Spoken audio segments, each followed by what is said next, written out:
মানুষ এই শীতের মধ্যে কোনো জায়গায় বার হয় না, চৌরাস্তা হল দিয়ে ভরে লাগছে। অনেকে আগুন জ্বালায় আগুন পোয়াইতেছেন। এই যে দেখেন একটা কুত্তা, এ হেন হইলো 2 জন, ওই হেন হইলো বাল বাচ্চা লই আরো। হ্যাঁ, আমি দেখাইতেছি তারা কিন্তু যে আগুনটা জ্বালাইছিল সেই আগুনটার উপর ওই ছাইয়ের উপরে বসে রয়েছে। এই যে দেখেন অবস্থাটা, এই ছাইগুলি কিন্তু গরম। সে কই যাইব, কোথায় থাকবো ওইটা দেখার বিষয় না। আগুনের মধ্যে ইয়া তার বাল বাচ্চা লইয়া আরামে এসে আছে।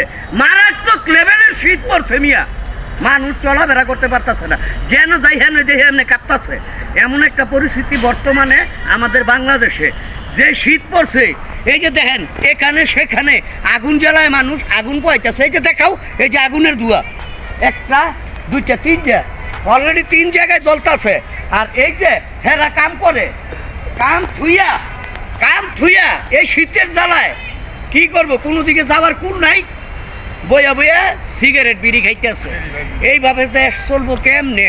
মানুষের ইনকাম নাই, যানবাহনে চললে, গাড়ি ঘোড়ার মধ্যে চললেও শীত লাগে, তো গ্লাস লাগাও। হ্যাঁ, একজনের লগে একজনে লাগিয়া বয় না গরমের দিনে। আর এখন কয় ভাই আপনি আমার লগে সাইড পাবন, শরীরটা গরম হইব না। ভিডিওটা ভালো লাগলে লাইক কমেন্ট করে শেয়ার করে দিবেন। দূরত্ব, আসসালামু আলাইকুম।